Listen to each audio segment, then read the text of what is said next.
ದೇವರ ಮಹಿಮೆಯುಳ್ಳ ನಾಮಕ್ಕೆ ಸ್ತೋತ್ರ ಉಂಟಾಗಲಿ. ಈ ಒಂದು ಸಮಯದಲ್ಲಿ ಮತ್ತೊಂದು ಆವೃತ್ತಿ ನಿಮ್ಮೆಲ್ಲರನ್ನ ಈ ಒಂದು ಓಪ್ ಚಾನಲ್ನ ಮೂಲಕ ನೋಡುವಂಥದ್ದು ಭಾಳ ಸಂತೋಷ. ದೇವರು ತಾನೇ ಈ ದಿವಸದ ಸಂದೇಶಕ್ಕೆ ನಾವು ತೆರಳುವಾಗೆ ಆತನ ಪರಿಶುದ್ಧಾತ್ಮನನ್ನು ನಮ್ಮೆಲ್ಲರಿಗೂ ದಯಪಾಲಿಸಲಿ ಎಂಬುದಾಗಿ ನಾವು ಪ್ರಾರ್ಥಿಸೋಣ. ಜೊತೆಗೆ ಈ ಒಂದು ಕಾರ್ಯಕ್ರಮವನ್ನು ವೀಕ್ಷಣೆ ಮಾಡ್ತಾ ಇರತಕ್ಕಂಥ ನಿಮ್ಮೆಲ್ಲರನ್ನು ಯೇಸು ಕ್ರಿಸ್ತನ ನಾಮದಲ್ಲಿ ನಾನು ಸ್ವಾಗತಿಸುವನಾಗಿದ್ದೇನೆ. ಈ ಒಂದು ಸಮಯದಲ್ಲಿ ದೈವಿಕ ಸಂದೇಶಕ್ಕೆ ತೆರಳುವುದಕ್ಕಿಂತ ಮುಂಚೆ ನಾವು ಪ್ರಾರ್ಥನೆ ಮಾಡಿ ನಾವು ಮುಂದುವರಿಯೋಣ. ಪ್ರೀತಿಯುಳ್ಳಂಥ ಪರಲೋಕದ ತಂದೆಯೇ, ನಿನ್ನ ಪರಿಶುದ್ಧ ನಾಮಕ್ಕೆ ಸ್ತೋತ್ರ ಉಂಟಾಗಲಿ. ಕರ್ತ, ಈ ಒಂದು ಸಂಚಿಕೆಯಲ್ಲಿ ಇಸ್ರಾಯೇಲಿನ ದೇವರ ಬರುವಿಕೆಗೆ ನಿನ್ನನ್ನು ಸಿದ್ಧ ಮಾಡ್ಕೋ ಎಂಬುದಾಗಿ ಹೇಳುವ ಆ ಒಂದು ಮಾತಿನ ಪ್ರಕಾರ ನಿನ್ನ ಬರೋಣಕ್ಕೆ ನಮ್ಮನ್ನು ಸಿದ್ಧರನ್ನಾಗಿ ಶುದ್ಧರನ್ನಾಗಿ ನಾವು ಮಾಡಿಕೊಡುವಂತೆ ಸಹಾಯ ಮಾಡಿರಿ. ನಿನ್ನ ಪರಿಶುದ್ಧಾತ್ಮನು ನಮ್ಮ ಸಂಗಡ ನೆಲೆಸಲಿ ಸ್ವಾಮಿ. ಕೇಳುವಂಥ ವೀಕ್ಷಣೆ ಮಾಡ್ತಕ್ಕಂಥ ಎಲ್ಲ ನಿನ್ನ ಪ್ರಿಯ ವೀಕ್ಷಕರನ್ನು ನಿನ್ನ ಹಸ್ತಕ್ಕೊಪ್ಪಿಸ್ಕೊಡ್ತೇನೆ. ಅವರ ಜೀವಿತಗಳಲ್ಲಿಯೂ ಸಹ ನೀನು ಬೇಕಾದಂಥ ಸಿದ್ಧತೆಗಳನ್ನು ನೀನು ಅನುಗ್ರಹಿಸಿ ಒದಗಿಸ್ಕೊಡ್ಬೇಕೆಂಬುದಾಗಿ ಕ್ರಿಸ್ತನ ಹೆಸರಿನಲ್ಲಿ ಬೇಡ್ಕೊಳ್ತೇವೆ ತಂದೆ, ಆಮೇನ್. ಈ ದಿವಸ ಸತ್ಯವೇದದಿಂದ ಇನ್ನೊಂದು ವಿಶೇಷವಾದ ಅಂಶದ ಬಗ್ಗೆ ನಾವು ಕಲಿಯೋಣ. ಈ ಒಂದು ಅಂಶ ಎಂಬುದಾಗಿ ನಾವು ಗಮನಿಸುವಂಥ ಸಮಯದಲ್ಲಿ ದೇವರ ಮಕ್ಕಳು ಎಂದರೆ ಯಾರು? So who are the god's children? ದೇವರ ಮಕ್ಕಳು ಅಂತ ಹೇಳಿದರೆ ಯಾರು ಎಂಬುದಾಗಿ ನಾವು ಸ್ವಲ್ಪ ಹೊತ್ತು ನಾವು ಗಮನಿಸೋಣ. ಇಲ್ಲಿ ನೋಡ್ತೇವೆ, ಇವತ್ತು ಅನೇಕರು ದೇವರ ಮಕ್ಕಳು, ನಾವು ಕ್ರೈಸ್ತರು, ದೇವರ ಜನರು ಎಂಬುದಾಗಿ ಹೇಳಿಕೊಳ್ಳುವಂಥದ್ದು ನಾವು ನೋಡ್ತೇವೆ. ಆದರೆ ದೇವರ ವಾಕ್ಯದ ಪ್ರಕಾರ ನಿಜವಾಗಿ ದೇವರ ಮಕ್ಕಳಂತ ಹೇಳಿದರೆ ಯಾರು? ಕೆಲವೊಂದು ಸಾರಿ ನಾವು ಕೆಲವು ಮಕ್ಕಳನ್ನು ನೋಡುವಾಗ ಈ ಮಕ್ಕಳು ಇಂಥವರ ಮಕ್ಕಳೇ, ಇವರ ತಂದೆ ತಾಯಿಗಳು ಇವರು ಎಂಬುದಾಗಿ ನಾವು ಭಾಳ ಸುಲಭವಾಗಿ ಗುರುತಿಸ್ಬೋದು. ಹೇಗೆ ಅಂತ ನಾವು ನೋಡೋದಾದರೆ, ಆ ಮಕ್ಕಳ ಬಾಹ್ಯ ರೂಪ ಇರ್ಬೋದು, ಅಥವಾ ಆ ಮಕ್ಕಳ ಗುಣಲಕ್ಷಣಗಳಿರ್ಬೋದು. ಆ ಮಕ್ಕಳನ್ನು ನಾವು ನೋಡುವಾಗಲೇ ನಮಗೆ ಗೊತ್ತಾಗುತ್ತೆ ಇವರು ಇಂಥವ್ರ ಮಕ್ಕಳಿರ್ಬೋದು. ಅವರ ಒಂದು ಆ ನೋಟದಿಂದ ಅಥವಾ ಅವರ ಒಂದು ಆ ರೂಪದಿಂದ, ಹೋಲಿಕೆಗಳಿಂದ ನಾವು ಅದನ್ನು ಕಂಡುಹಿಡಿತೇವೆ ಅಂತ ನಾವು ನೋಡ್ತೇವೆ. ಸೊ ಇವತ್ತು ದೇವರ ಮಕ್ಕಳೆಂಬುದಾಗಿ ನಾವು ಹೇಳ್ಕೊಳ್ಳುವಾಗ, ಸೊ ನಾವು ನಿಜವಾಗಿಯೂ ದೇವರ ಮಕ್ಕಳ ಎಂಬುದಾಗಿ ನಾವು ತಿಳ್ಕೊಳ್ಬೇಕಂತ ಹೇಳಿದರೆ ನಮ್ಮ ಒಂದು ಗುಣ ಸ್ವಭಾವ, ನಮ್ಮ ನಡತೆ, ನಮ್ಮ ಒಂದು ಹೋಲಿಕೆಗಳು ಯಾವ ರೀತಿಯಲ್ಲಿ ಇರಬೇಕು. ಸತ್ಯವೇದದಿಂದ ನಾವು ಸ್ವಲ್ಪ ಹೊತ್ತು ಅಧ್ಯಯನ ಮಾಡುವಾಗೆ ನಮ್ಮ ಆ ಸತ್ಯವೇದವನ್ನು ರೋಮಾಪುರದವರಿಗೆ ಬರೆದ ಪತ್ರಿಕೆ 8ನೇ ಅಧ್ಯಾಯ 14ನೇ ವಚನಕ್ಕೆ ನಾವು ತಿರುಗಿಸೋಣ. ರೋಮಾಪುರದವರಿಗೆ ಬರೆದ ಪತ್ರಿಕೆ 8ನೇ ಅಧ್ಯಾಯ 14ನೇ ವಚನ ಈ ರೀತಿಯಾಗಿ ಹೇಳುತ್ತೆ, ಯಾರು ದೇವರ ಆತ್ಮನಿಂದ ನಡೆಸಿಕೊಳ್ಳುತ್ತಾರೋ ಅವರು ದೇವರ ಮಕ್ಕಳು. ನೋಡ್ರಿ, ಭಾಳ ಸ್ಪಷ್ಟವಾಗಿ ನಮಗೆ ತಿಳಿಸುತ್ತೆ ಒಂದೇ ವಚನದಲ್ಲಿ, ಯಾರ್ಯಾರು ದೇವರ ಆತ್ಮನಿಂದ ನಡೆಸಿಕೊಳ್ಳುತ್ತಾರೋ ಅವರು ದೇವರ ಮಕ್ಕಳು. ಒಂದು ಸ್ಪಷ್ಟತೆ ನಮಗೆ ಇಲ್ಲಿ ಬರ್ತದೆ. ಸೊ ಅನೇಕ ಬಾರಿ ನಾವು ನಮ್ಮನ್ನು ಇಂಟ್ರಡ್ಯೂಸ್ ಮಾಡುವಾಗ ಅಥವಾ ಯಾರಾದರೂ ಅವರನ್ನು ನಮ್ಮನ್ನು ಇಂಟ್ರಡ್ಯೂಸ್ ಮಾಡಿಕೊಡುವಾಗ ಹೇಳ್ತಾರೆ, ನಾವು ದೇವ್ರ ಮಕ್ಕಳು, ದೇವ್ರ ಜನರು, ದೇವ್ರ ನಂಬಿದವರು. ಸೊ ಆದರೆ ನಿಜವಾಗಿ ದೇವರ ಮಕ್ಕಳಂತ ಹೇಳಿದರೆ ಯಾರು? ಈ ವಾಕ್ಯದ ಪ್ರಕಾರ ಯಾರು ದೇವರ ಆತ್ಮನಿಂದ ನಡೆಸಲ್ಪಡ್ತಾರೆ, ದೇವರ ಆತ್ಮನಿಂದ ನಡೆಸಿಕೊಳ್ತಾರೆ, ಅಂಥವರೇ ದೇವರ ಮಕ್ಕಳು ಎಂಬುದಾಗಿ. ಏನು ಈ ಒಂದು ದೇವರ ಆತ್ಮನಿಂದ ನಡೆಸ್ಕೊಳ್ತಕ್ಕಂಥದ್ದು ಅಂತ ಹೇಳಿದರೆ ಏನು? ಸೊ ಯಾವ ರೀತಿಯಲ್ಲಿ ದೇವರ ಆತ್ಮನಿಂದ ನಡೆಸ್ಕೊಳ್ಳುವಂಥವ ಜನರು ನಾವು ಆಗಿರಬೇಕು? ನಾವು ನೋಡ್ತೇವೆ, ದೇವರ ಆತ್ಮನ ಕುರಿತಾಗಿ ನಾವು ಕಲಿಯುವಂಥ ಸಂದರ್ಭದಲ್ಲಿ ಯೇಸು ಸ್ವಾಮಿಯವರು ಈ ಲೋಕವನ್ನು ಬಿಟ್ಟು ಪರಲೋಕಕ್ಕೆ ಏರಿ ಹೋಗುವಂಥ ಸಮಯದಲ್ಲಿ, ನಾನು ನಿಮಗೆ ಒಬ್ಬ ಸಹಾಯಕನನ್ನು ಕಳಿಸ್ಕೊಡ್ತೇನೆ, ನಾನು ಹೋದ ನಂತರ ಆತನು ನಿಮ್ಮ ಸಂಗಡ ಇದ್ದು ನಿಮ್ಮನ್ನು ಆಧರಿಸುವವನಾಗಿದ್ದಾನೆ, ನಿಮ್ಮನ್ನು ಸಂತೈಸ್ತಾನೆ ಎಂಬುದಾಗಿ ಸ್ವಾಮಿಯವರು ಪವಿತ್ರಾತ್ಮನನ್ನು ಒಬ್ಬ ಸಹಾಯಕನಾಗಿ ನಮಗೆ ಕೊಡುವಂಥದ್ದು ನೋಡ್ತೇವೆ. ಅದರಲ್ಲಿ ವಾಕ್ಯ ಹೇಳುತ್ತೆ, ಯಾರು ದೇವರ ಆತ್ಮನಿಂದ ನಡೆಸ್ಕೊಳ್ತಾರೋ ಅವರು ದೇವರ ಮಕ್ಕಳು. ಇವತ್ತು ಯೇಸು ಸ್ವಾಮಿ ಕಳಿಸಿರ್ತಕ್ಕಂಥ ಸಹಾಯಕನು, ಆಧರಿಕನು, ಆ ಪರಿಶುದ್ಧಾತ್ಮನ ಪ್ರಕಾರ ಯಾರು ತಮ್ಮ ಜೀವಿತವನ್ನು ನಡೆಸ್ತಾರೋ, ಆ ಪರಿಶುದ್ಧಾತ್ಮನು ಯಾರ ಜೀವಿತವನ್ನು ಆತನು ಮುಂದೆ ನಡೆಸ್ತಾನೋ, ಯಾರ ಜೀವಿತದಲ್ಲಿ ಆತನು ಕಾರ್ಯವನ್ನು ಸಾಧಿಸ್ತಾನೋ ಅಂಥವರೇ ದೇವರ ಮಕ್ಕಳು ಎಂಬುದಾಗಿ ವಾಕ್ಯ ನಮಗೆ ಹೇಳುತ್ತೆ. ಸೊ ನಾವು ಒಂದನ್ನು ನೆನ್ಪಿಡ್ಬೇಕು ಪ್ರಿಯರೇ, ಪರಿಶುದ್ಧಾತ್ಮನು ಯಾವಾಗಲೂ ಸಹ ನಮ್ಮನ್ನು ಪರಿಶುದ್ಧತೆಗೆ ನಡೆಸ್ತಾನೆ, ಪರಿಶುದ್ಧ ಕಾರ್ಯಗಳಿಗೆ ನಮ್ಮನ್ನು ನಡೆಸ್ತಾನೆ, ಪರಿಶುದ್ಧ ಆಲೋಚನೆಗೆ ನಮ್ಮನ್ನು ನಡೆಸ್ತಾನೆ. ಪರಿಶುದ್ಧ ಆ ಕ್ರಿಯೆಗಳು ನಮ್ಮ ಜೀವಿತದಲ್ಲಿ ನಡೆಯೋದಕ್ಕೆ ಪರಿಶುದ್ಧಾತ್ಮನು ಆ ಸಹಾಯವನ್ನು ಮಾಡ್ತಾನೆ. ಆದರೆ ಯಾವಾಗ ನಮ್ಮ ಜೀವಿತದಲ್ಲಿ ಕೆಟ್ಟ ಕಾರ್ಯಗಳಿಗೆ ನಾವು ಅವಕಾಶ ಕೊಡ್ತೀವಿ, ಕೆಟ್ಟ ಆಲೋಚನೆಗಳಿಗೆ, ಪಾಪಗಳಿಗೆ, ಕೆಟ್ಟತನಕ್ಕೆ ನಾವು ಅವಕಾಶವನ್ನು ಕೊಡ್ತೀವಿ, ನಾವು ಅರ್ಥ ಮಾಡ್ಕೊಳ್ಬೇಕು ಈ ಒಂದು ಕಾರ್ಯಕ್ಕೆ ಪರಿಶುದ್ಧಾತ್ಮನು ನಮ್ಮನ್ನು ನಡೆಸ್ತಾ ಇಲ್ಲ. ಯಾಕಂದರೆ ಎಂದಿಗೂ ಸಹ ಪರಿಶುದ್ಧಾತ್ಮನು ನಮ್ಮನ್ನು ಕೆಟ್ಟತನಕ್ಕೆ ನಡೆಸೋದಿಲ್ಲ. ಪರಿಶುದ್ಧಾತ್ಮನು ಯಾವಾಗಲೂ ಒಳ್ಳೆಯದಕ್ಕೆ ಅಥವಾ ಒಳ್ಳೆಯತನಕ್ಕೆ ನಡೆಸುವಂಥವನಾಗಿದ್ದಾನೆ. ಇಲ್ಲಿ ನಾವು ಭಾಳ ಸ್ಪಷ್ಟವಾಗಿ ಅರ್ಥ ಮಾಡ್ಕೊಳ್ಬೇಕು. ವಾಕ್ಯ ತಿಳಿಸುವ ಪ್ರಕಾರ ಯಾರು ದೇವರ ಆತ್ಮನಿಂದ ನಡೆಸ್ಕೊಳ್ತಾರೋ ಅವರು ದೇವರ ಮಕ್ಕಳು.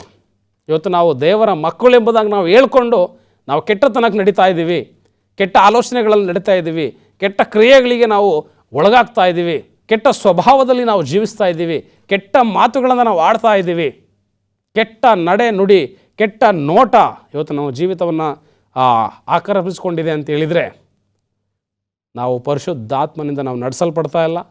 ಜೊತೆಗೆ ದೇವರ ಮಕ್ಕಳು ಎಂಬುದಾಗಿ ಹೇಳ್ಕೊಳ್ಳೋದಕ್ಕೆ ನಮಗೆ ಅರ್ಹತೆ ಇಲ್ಲ ಪ್ರಿಯರೇ, ಅರ್ಹತೆ ಇಲ್ಲ. ಇವತ್ತು ನಾವು ದೇವರ ಮಕ್ಕಳು ಎಂಬುದಾಗಿ ನಾವು ಹೇಳ್ಕೊಳ್ಬೇಕಂತ ಹೇಳಿದರೆ ಈ ಎಲ್ಲ ವಿಧವಾದ ಕೆಟ್ಟತನಕ್ಕೆ ನಾವು ದೂರವಾಗಿ ಜೀವಿಸುವಾಗ ಮಾತ್ರ ನಾವು ದೇವರ ಮಕ್ಕಳಾಗಿರಲಿಕ್ಕೆ ಸಾಧ್ಯ ಎಂಬುದನ್ನು ನೋಡ್ತೇವೆ. ಸೊ ಎಂಥ ವಿಚಾರಗಳಿಗೆ ಈ ದೇವರಾತ್ಮನ ನಮ್ಮ ನಡೆಸ್ತಾನೆ. ಜೊತೆಗೆ ದೇವರಾತ್ಮನ ನಡೆಸುವಿಕೆ ಇಲ್ಲದ ಕಾರ್ಯಗಳು ಯಾವ ರೀತಿ ನಮ್ಮ ಜೀವಿತವನ್ನು ತುಂಬಿಕೊಳ್ಳುತ್ತೆ, ಯಾವ ರೀತಿ ನಮ್ಮ ಜೀವಿತವನ್ನು ಮುತ್ತಿಕೊಂಡಿರ್ತವೆ ಎಂಬುದಾಗಿ ನಾವು ಗಮನಿಸೋದಾದರೆ ನಮ್ಮ ಸತ್ಯವೇದವನ್ನು ಗಲಾತ್ಯದವರಿಗೆ ಬರೆದ ಪತ್ರಿಕೆ 5ನೇ ಅಧ್ಯಾಯ 16ನೇ ವಚನಕ್ಕೆ ನಾವು ನೋಡ್ತೇವೆ. ಗಲಾತ್ಯದವರಿಗೆ ಬರೆದ ಪತ್ರಿಕೆ 5ನೇ ಅಧ್ಯಾಯ 16ನೇ ವಚನ, ನಾನು ಹೇಳುವುದೇನೆಂದರೆ ಪವಿತ್ರಾತ್ಮನನ್ನು ಅನುಸರಿಸಿ ನಡೆದುಕೊಳ್ಳಿರಿ, ಆಗ ನೀವು ಶರೀರ ಭಾವದ ಅಭಿಲಾಷೆಗಳನ್ನು ಎಷ್ಟು ಮಾತ್ರಕ್ಕೂ ನೆರವೇರಿಸುವುದಿಲ್ಲ. ವಾಕ್ಯ ನಮಗೆ ಭಾಳ ಸ್ಪಷ್ಟವಾಗಿ ಎಚ್ಚರಿಕೆಯನ್ನು ಕೊಡ್ತಾ ಇದೆ. ನೀವು ಪರಿಶುದ್ಧಾತ್ಮನ ಅಥವಾ ಪವಿತ್ರಾತ್ಮನನ್ನು ಅನುಸರಿಸಿ ನಡೆದುಕೊಳ್ಳ್ರಿ, ಆಗ ನೀವು ಶರೀರದ ಭಾವದ ಅಭಿಲಾಷೆಗಳಿಗೆ ಎಷ್ಟು ಮಾತ್ರಕ್ಕೂ ನೀವು ಒಳಗಾಗೋದಿಲ್ಲ. ಯಾಕಂದರೆ ಶರೀರ ಭಾವವು ಅಭಿಲಾಷಿಸುವುದು ಆತ್ಮನಿಗೆ ವಿರುದ್ಧವಾಗಿದೆ, ಆತ್ಮನು ಅಭಿಲಾಷಿಸುವುದು ಶರೀರ ಭಾವಕ್ಕೆ ವಿರುದ್ಧವಾಗಿದೆ. ನೀವು ಮಾಡಲಿಚ್ಛಿಸುವುದನ್ನು ಮಾಡದಂತೆ ಇವು ಒಂದಕ್ಕೊಂದು ಹೋರಾಡುತ್ತವೆ. ವಾಕ್ಯ ನಮ್ಗೆ ಹೇಳ್ತಾ ಇದೆ ನೋಡ್ರಿ, ಯಾರು ಶರೀರ ಭಾವದ ಅಭಿಲಾಷೆಗಳಿಗೆ ಒಳಗಾಗಿ ನಡ್ಕೊಳ್ಬೇಕಂತ ನೀವು ಬಯಸ್ತಿರೋ ಇದು ಆತ್ಮನಿಗೆ ವಿರುದ್ಧವಾಗಿದೆ. ಆದರೆ ಯಾರು ಆತ್ಮನಿಗೆ ಅನುಸಾರವಾಗಿ ನಡ್ಕೊಳ್ತಿರೋ ನೀವು ಶರೀರ ಭಾವಗಳನ್ನು ಎಷ್ಟು ಮಾತ್ರಕ್ಕೂ ನೀವು ನಿಮ್ಮ ಜೀವಿತದಲ್ಲಿ ನೆರವೇರಿಸೋದಿಲ್ಲ ಅಂತ ಹೇಳುತ್ತೆ. ನಾವು ಇದನ್ನು ಸ್ವಲ್ಪ ಗಮನಿಸಬೇಕು. ಏನು ಶರೀರ ಭಾವಗಳು ಅಂತ ಹೇಳಿದ್ರೇನು? ಈಗ ಶರೀರ ಭಾವದ ಇಚ್ಛೆಗಳಿಗೆ ಅನುಸಾರವಾಗಿ ನಾವು ನಡ್ಕೊಳ್ಳುವಾಗ ಆತ್ಮನು ನಮ್ಮ ಸಂಗಡ ಇರೋದಿಲ್ಲ. ಪರಿಶುದ್ಧಾತ್ಮನು ನಮ್ಮ ಜೀವಿತಕ್ಕೆ ಆತನು ಎಂದಿಗೂ ಸಹ ಪ್ರವೇಶ ಮಾಡಲಿಕ್ಕೆ ಸಾಧ್ಯ ಇಲ್ಲ ಪ್ರಿಯರೇ. ನಾವು ಶರೀರ ಭಾವದ ಆಸೆಗಳನ್ನು, ಶರೀರ ಭಾವದ ಅಭಿಲಾಷೆಗಳನ್ನು ನಾವು ತೊರೆದಾಗ ಮಾತ್ರ ಪರಿಶುದ್ಧಾತ್ಮನು ನಮ್ಮಲ್ಲಿ ಕಾರ್ಯ ಮಾಡ್ತಾನೆ, ನಮ್ಮನ್ನು ನಡೆಸುವವನಾಗಿದ್ದಾನೆ. ಏನು ಈ ಶರೀರದ ಅಭಿಲಾಷೆಗಳು ಯಾವುವು? ಅದೇ ಅಧ್ಯಾಯ ಗಲಾತ್ಯದವರಿಗೆ 5ನೇ ಅಧ್ಯಾಯ 19ನೇ ವಚನ ಹೇಳುತ್ತೆ, ಶರೀರ ಭಾವದ ಕರ್ಮಗಳು ಪ್ರಸಿದ್ಧವಾಗಿಯೇ ಅವೆ. ಯಾವುವೆಂದರೆ ಜಾರತ್ವ, ಬಂಡುತನ, ನಾಚಿಕೆಗೇಡಿತನ, ವಿಗ್ರಹಾರಾಧನೆ, ಮಾಟ, ಹಗೆತನ, ಜಗಳ, ಹೊಟ್ಟೆ ಕಿಚ್ಚು, ಸಿಟ್ಟು, ಕಕ್ಷಭೇದ, ಭಿನ್ನಮತ, ಮತ್ಸರ, ಕುಡಿಕತನ, ದುಂದೌತಣ ಇಂಥವುಗಳೇ.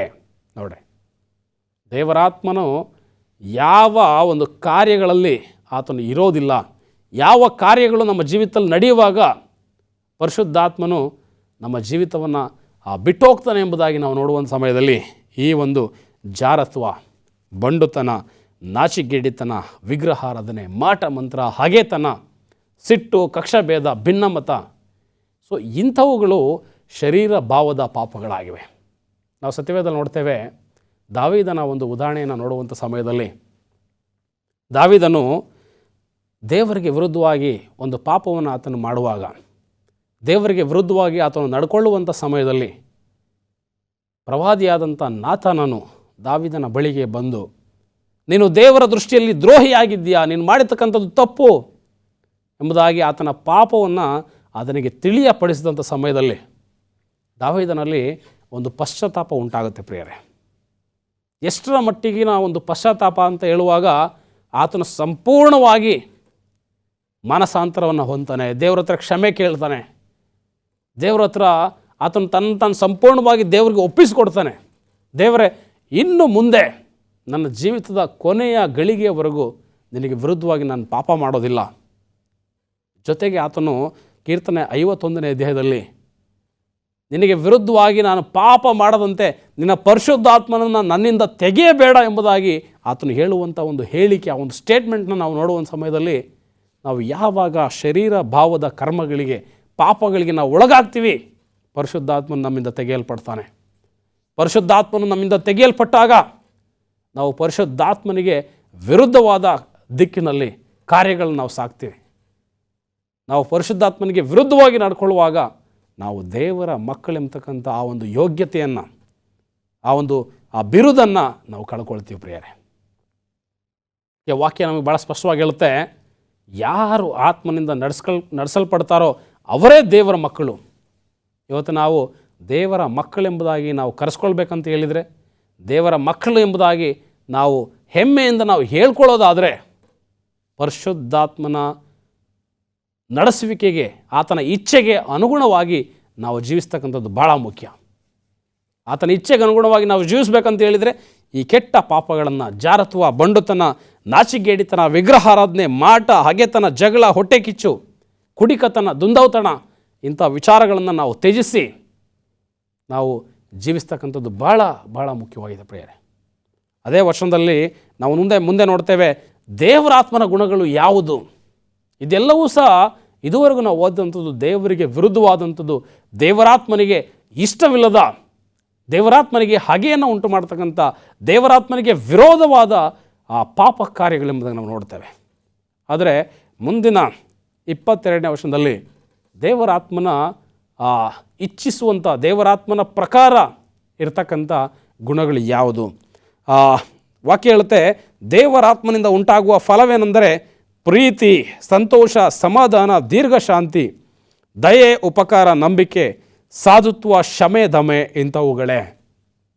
ಸೊ ಯಾವಾಗ ನಮ್ಮಲ್ಲಿ ಪ್ರೀತಿ, ಸಂತೋಷ, ಸಮಾಧಾನ, ಉಪಕಾರ, ನಂಬಿಕೆ, ಶಮೆ, ದಮೆ, ದೀರ್ಘಶಾಂತಿ, ಕ್ಷಮಿಸುವಂಥ ಗುಣ ಇವೆಲ್ಲವೂ ಸಹ ಪವಿತ್ರಾತ್ಮನಿಂದ ಉಂಟಾಗುವಂಥದ್ದೆಂಬುದನ್ನು ನೋಡ್ತೇವೆ.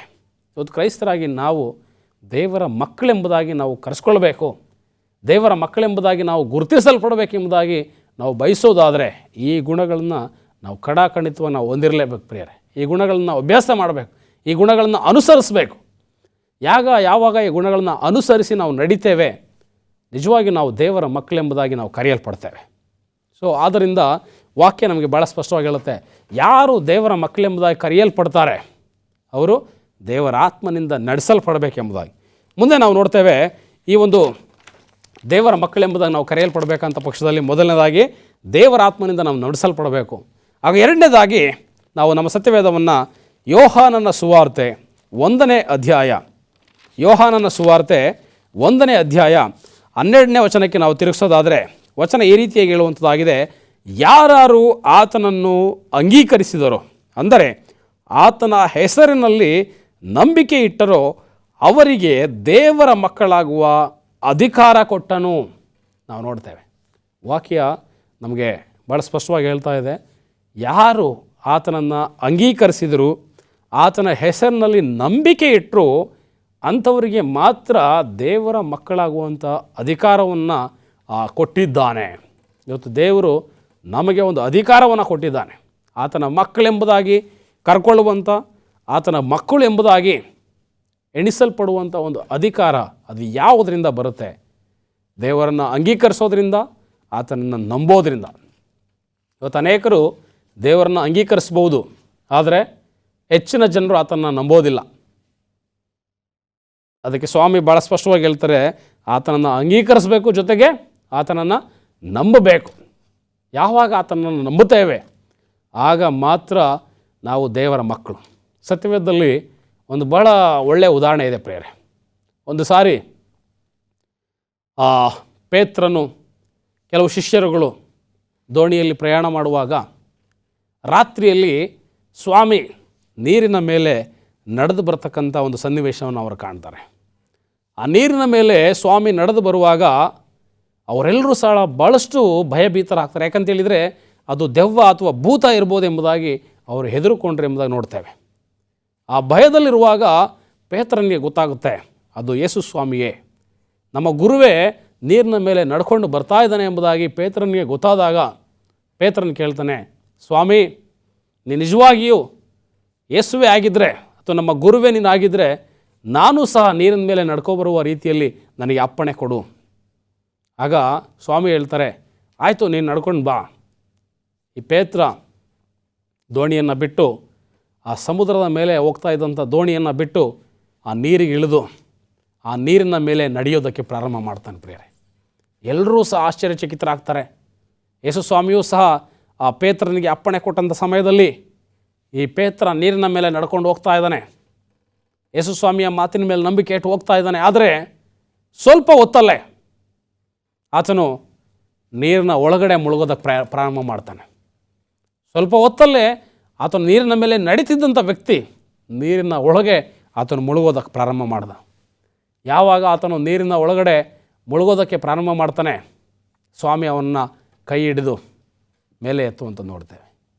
ಸೊ ಆತನು ನೀರಿನ ಮೇಲೆ ಭಾಳ ಆರಾಮವಾಗಿ ಯೇಸು ಸ್ವಾಮಿಯ ಮಾತಿನ ಮೇರೆಗೆ ನಡೀತಾ ಇದ್ದ. ಆದರೆ ನೀರಿನ ಒಳಗೆ ಮುಳುಗುವ ರೀತಿಯಲ್ಲಿ ಏನು ಮಾಡಿ ಆತನಿಗೆ ಯಾವ ಪ್ರೇರಣೆ ಆಯ್ತು ಎಂಬುದನ್ನು ನೋಡುವಾಗ ಆ ಅಲೆಗಳನ್ನು ನೋಡಿ, ಆ ಒಂದು ಭೀಕರವಾದಂಥ ಅಲೆಗಳನ್ನು ನೋಡಿ ಆತನು ಭಯಪಟ್ಟನು, ಎದುರಿದ್ನು.